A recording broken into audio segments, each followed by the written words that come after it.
3 years after pinatay si Doc Jerry, yung aking ama, inihanap pa rin itong magkapatid niya si ex-Governor Joel Reyes at saka si ex-Mayor Mario Reyes. So hindi pa rin natutunton kung nasaan itong magkapatid.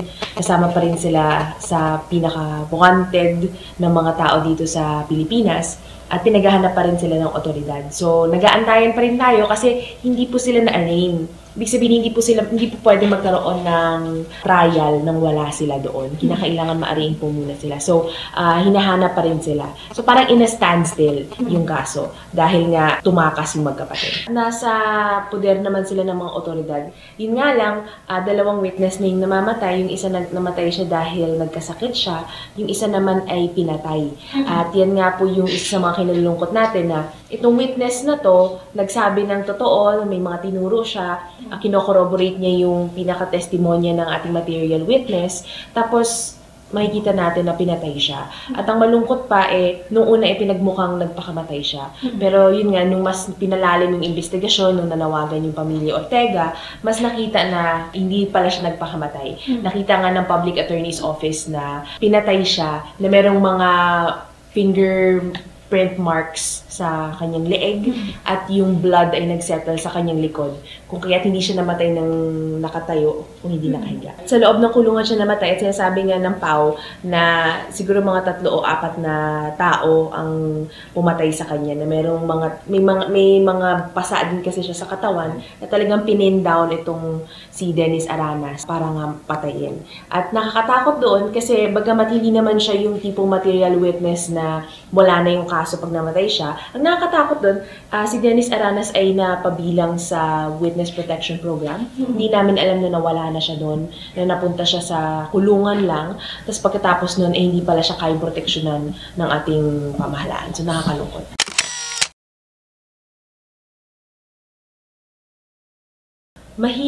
Mahirap po kasi na mag-proceed sa, alam mo yung parang natural na process of mourning dahil the moment na pinatay yung aking ama, dali-dali na naghabulan na. Parang kailangan habulin na namin kung sino yung nagpapatay, kung sino yung pumatay. Kinakailangan na talagang maghanap ng hustisya. Kung kaya't parang hindi naging normal yung proseso ng pagdadalamhati. Kaya hanggang ngayon, nararamdaman pa rin namin yung sakit na nangyari nga dahil pinatay ng aking ama. I don't think that it's a common experience to have somebody killed in your family. Especially kung yung pinatay ay yung haligi, pinaka-breadwinner. Siya yung pinaka-maingay, siya yung nagsasalita, siya yung may political opinions.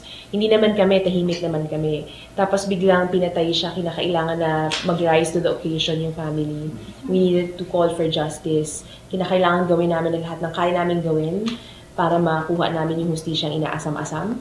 Pero yun nga, nakakapagod din dahil sa loob ng 3 taon, hindi natin alam kung nasaan yung mastermind. Wala na nangyayari. Parang nakakalungkot.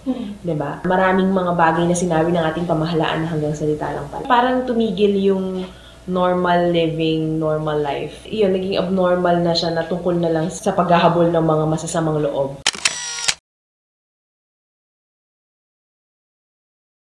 Hindi naman namin tinigil yung pinaglalaban ng aking ama. Pinagpatuloy naman namin yung pinaglalaban niya laban sa pagsira ng ating kalikasan, yung pinaglalaban niya, natingin nga natin yung pinakamotibo, itong Malampaya Fund Scam, na napakalaking issue, 3.9 billion. So pinagpatuloy naman ng pamilya Ortega yun.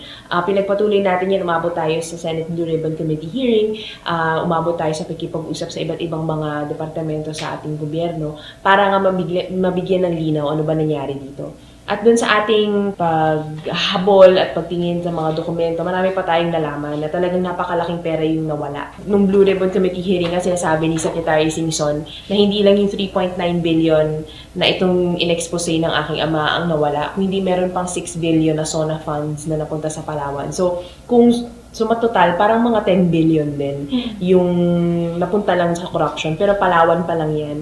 At kung titingnan natin kung gaano kalaking pera yung nakukuha ng Malampaya kada taon, hindi natin alam kung nasaan napunta yung ibang pondo sa buong Pilipinas. So ang alam lang natin, nagkaroon ng nakawan sa Palawan, malaking pera.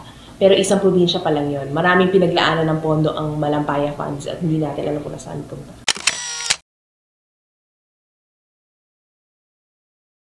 Si Doc Jerry ay veterinary doctor. Dati siyang nasa Crocodile Farm. Tapos, pero kahit nasa Crocodile Farm siya, naging journalist na rin siya, nagradyo siya. So, he's been in journalism, I think, for 14 years bago siya pinatay. Tapos, ang dami niya rin mga organizations, mga civil society. And he was also an ecotourism project head. So, may mga community development projects na pumunta siya sa komunidad. Tapos, yung komunidad mismo yung gagawa ng kanilang proyekto. Pero siya yung nag-guide sa kanila kung paano sila magkakaroon ng livelihood na hindi kinakailangan sirain yung kalikasan. So, marami siyang mga projects. It's not specific to the profession, I think. Is what I'm trying to emulate from my father. I think yung gusto nating gayahin sa kanya is his consistency. His consistency as a human being na I don't think na he labels himself as simply an environmentalist or as simply a journalist or as simply as a father, etc., etc. I think he doesn't limit himself to the labels. For him, it's more, ano yung tama, ano yung mali. Kinakailangan kong gawin yung tama. Hindi niya kayang mabuhay na hindi niya ginagawa yung tama.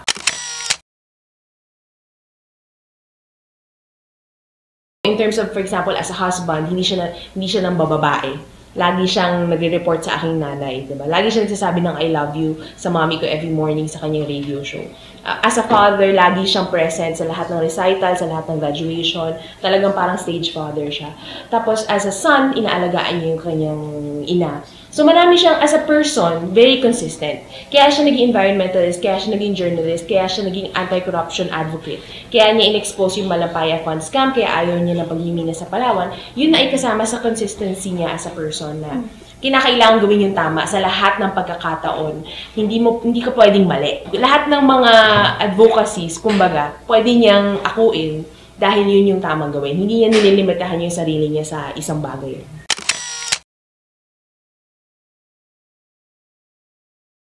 There was a swell of support talaga na different groups from rights groups, ibang mga human rights groups, ganyan, mga environmental groups, mga foundations, mga concerned citizens, family members, mga family friends, pati may mga iba ding mga kakampi natin sa government. Dati si Secretary Jessie Robredo talagang grabe ka hands-on. So, marami namang tumulong, marami, lalo na sa media. They really played a huge part in terms of making sure na the case is always heard and the case is always alive. So, maraming mga tumulong, hindi ko mabibilang kung ilan sila at sino lang sila. Kasi consistent naman yung tulong ng mga tao. Ang nakakalungkot lang nga doon is, kahit na merong ganong support from everybody, yung government natin, hindi pa rin nahuhuli yung mga dapat mahuli. Tapos parang nagkakagulo lang sa mga technicalities in terms of the documents, ganyan. So parang hindi natin alam anong gagawin natin.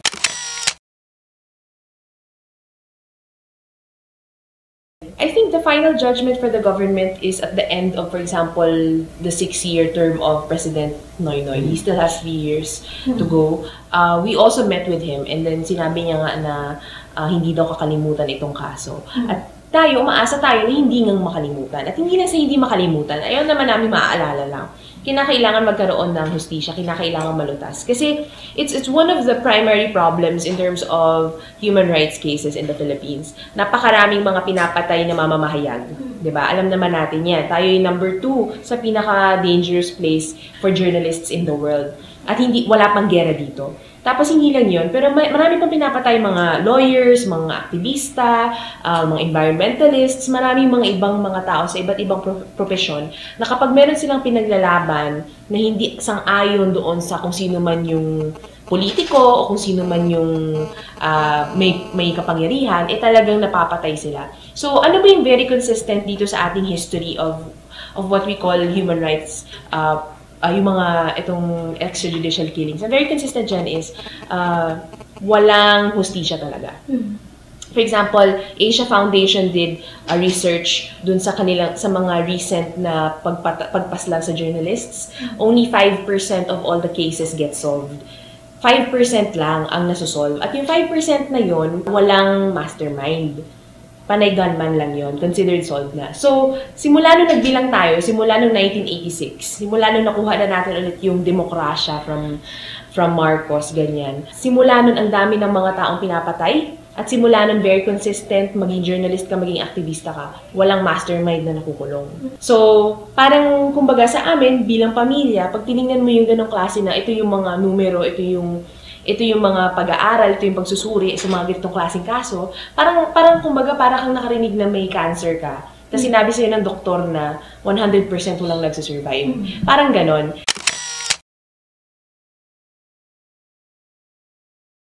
We're told in the beginning, it's not only improbable, it's impossible for you to win this case. But we continue. Alam mo yun, tuloy pa rin. Kasi gusto naming manalo tayo. Kasi para sa amin, there's too much at stake.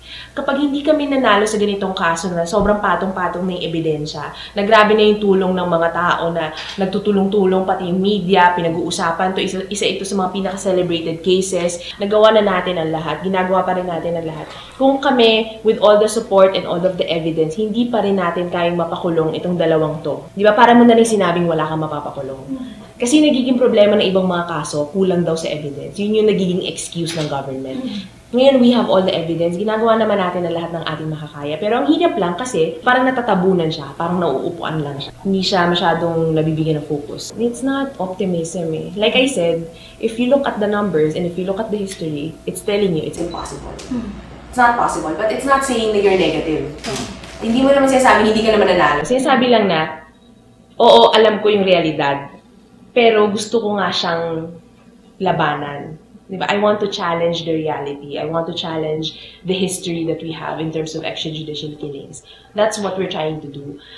It's not being optimistic that we will win. It's just doing the right thing at the moment.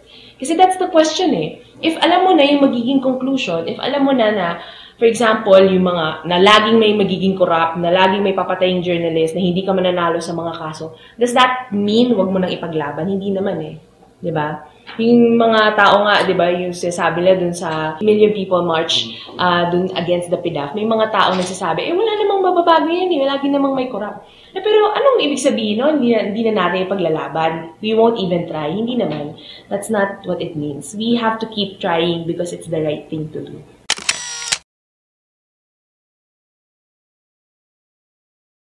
Malaki ang ng Malampaya Fund sa PDAF. A lot of the money that was allocated as PDAF and a lot of money that was allocated for SPF actually came from Malampaya. And COA is now currently investigating yung 23 billion pesos. Ito nga sa Malampaya. Yung nakita lang natin magkano lang, di ba? Almost 4 billion lang. Pero may 23 billion pa. Itong kay Janet Napoles na 10 billion, tip of the iceberg pa lang. Mas malaki pang pera ang nawawala. At mas malaking, isa sa mga pinakamalalaking sources of funds itong Malampaya Fund na hindi natin alam kung ano nangyari dun sa perang yun. Nandun tayo kahapon kasi napansin natin na in recent history, it's very consistent na pag may fund scam, may pinapatay. Let's go back to 2005 for Marlene Esperat. Pinatay siya dahil sa fertilizer fund scam. 2011, aking ama, si Doc Jerry Ortega, pinatay siya dahil sa Malampaya fund scam. In PDAF, although walang symbolically pinatay, I think what's very consistent is in every fund scam, laging may namamatay. Alam mo yun, kung nandito ka sa bansa na maraming mahirap, tas nagnakaw ka, hindi ba inadvertently you are killing the poor? Hindi ba yun yung ginagawa naman ng mga corrupt? So, yun yung very consistent. While before we have very symbolic deaths, I think here, yung parang sobra naman sa isang dekada lang, ang dami nang masyadong fund scam, ang dami nang nawalang pera sa Pilipinas, sobra na, masyado nang masahol. Hindi lang yun, pero dapat balikan natin yung mga naunang fund scam. Ano nangyari sa kanila? I think we should learn lessons from them. Na nagkaroon na ng expose, pero hindi nalutas eh. Nagkaroon ba ng conviction? Wala. Nagkaroon ba ng justice yung pagpatay kay Marlene Esperat, yung pagpatay kay Doc Jerry Ortega? Wala tayong nakikita. So, dapat ngayon mas paigtingin natin yung ating pagbabantay sa fund scam na to. Kasi marami tayong matututunan dun sa mga nauna.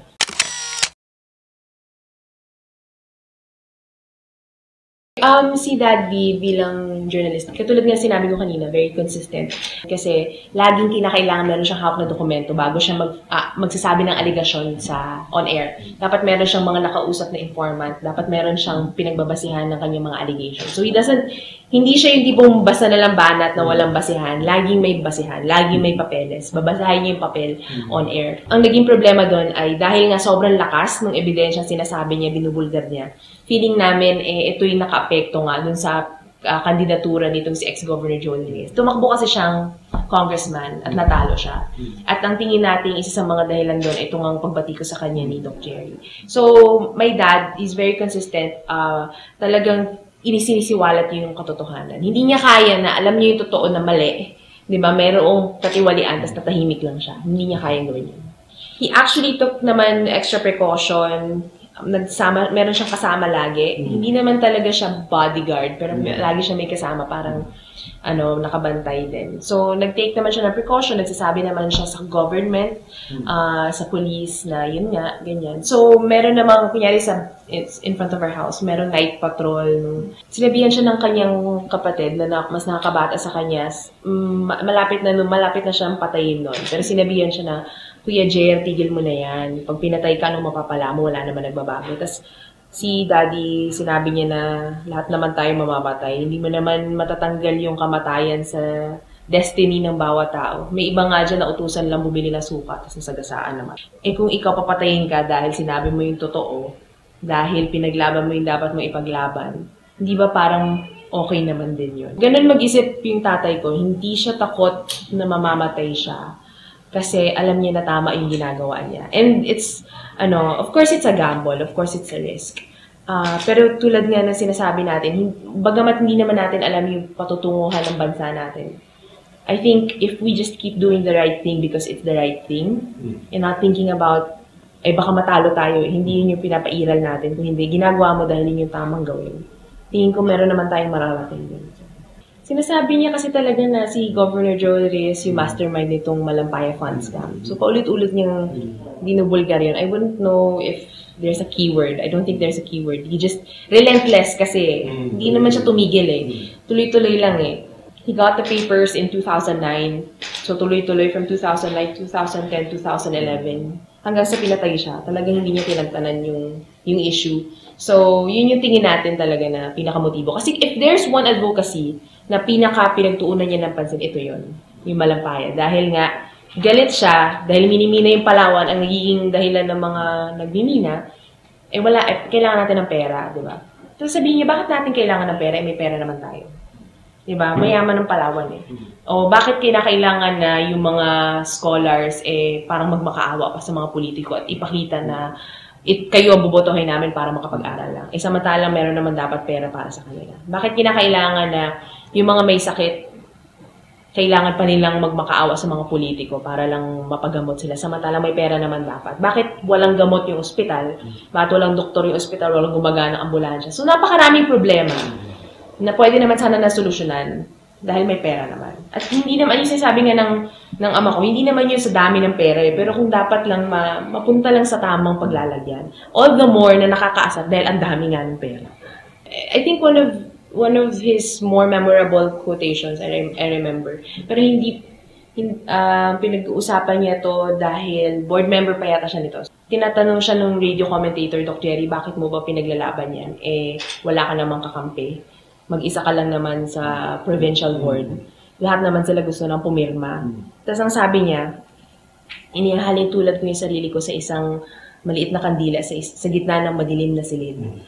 Na bagamat hindi ko nabibigyan ng liwanag yung buong silid, dahil madilim pa rin, dahil maliit lang ako, walang makakatanggi, hindi maikakaila na sa isang sulok ng madilim na silid nagkaroon ng liwanag. At sabi niya yung pagbabago na yun, na may nabago na konti, sabi niya yun ay dapat ipaglaban. So, pag tinignan mo, ganun talaga siya mag-isip. Kailangan mong aminin kasi sa sarili mo na isang tao ka lang, di ba? Na kung wala kang suporta ng sambayanan, di ba? Hindi naman magbabago lahat. Pero hindi ibig sabihin hindi mo dapat gawin yung dapat mong gawin.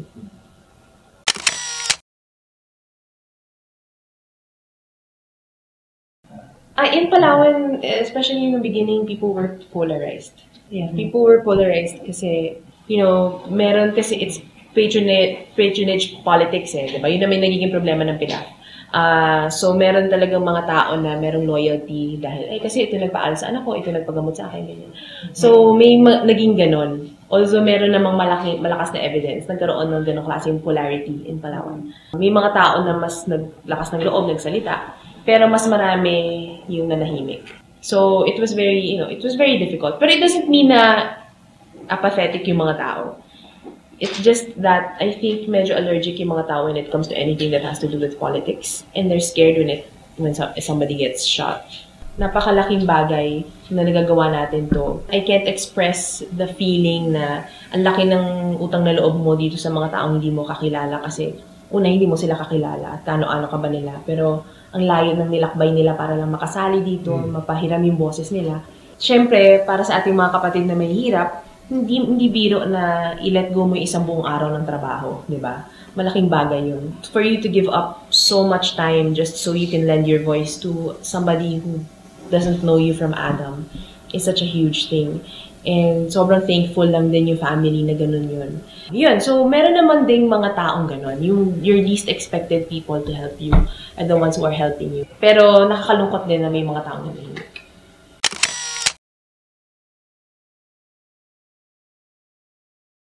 It's difficult kasi sa totoo ngayon, the ball is on the government's court.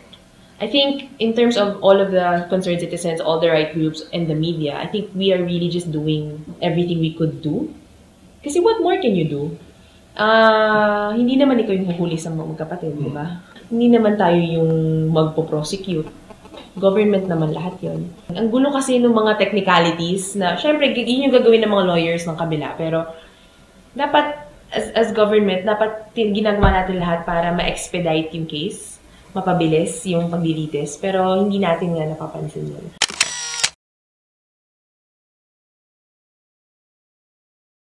I met with Attorney Lenny, and then she asked me nga the same thing before, na isn't your family being pressured to run as well because nga of what happened to Doc Jerry?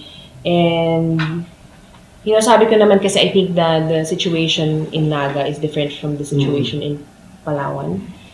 So we are dealing with different elements as well. And it's understandable. Feeling ko na kaya naman natin intindihin kung bakit may ganong clamor for people to run pag may namamatay or may pinapatay, ganyan. I understand the clamor because alam mo na in a lot of provinces in the Philippines, in a lot of places in the Philippines, laging merong kakulangan sa leader na gusto nilang sundan. Yes.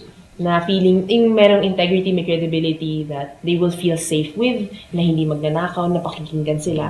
May ganun talagang kakulangan. So, pag nakikita nila na may bayani na bumagsak dahil namatay for natural causes or whatever the cause, it's very understandable why there's a clamor for their family members to run. But I think it would be a disservice to the person who died, to whatever that person was fighting for, a disservice to the people if we run on the sole basis na namatay lang yung kamag-anak namin. Kailangan kaya namin patunayan sa sarili namin that we are good leaders, that we are capable of being the servants and, alam mo yun, the stewards of our chosen provinces or cities or whatever. If we don't have the capacity to do that, we shouldn't run. We have no business in politics. There are so many ways to help. It's not necessarily being afraid of politics. It's just you have to be honest with yourself. So at this moment, let's just not close the door forever. But at this moment, no. I'm a kid. What do I know? Diba? Hindi naman yata. Yun, again, I think it wouldn't be fair. Diba? Not for us, but for people. Na yun lang yung dahilan kaya ka tumakbo. Kailangan, meron ka talagang feeling mo may calling ka. Diba? Kaya mo kasi may puso ka para doon. Mahal mo talaga yung bayan mo. At kaya mo mag-lead. Si Attorney Lenny naman, yun nga, again, I met with her. Meron siyang character for that. I do believe naman na kaya niya. So, these are the things that we have to consider. I think it's done naman in bad taste if we just run dahil may namatay sa pamilya natin. If that's the only reason, I don't think it's good.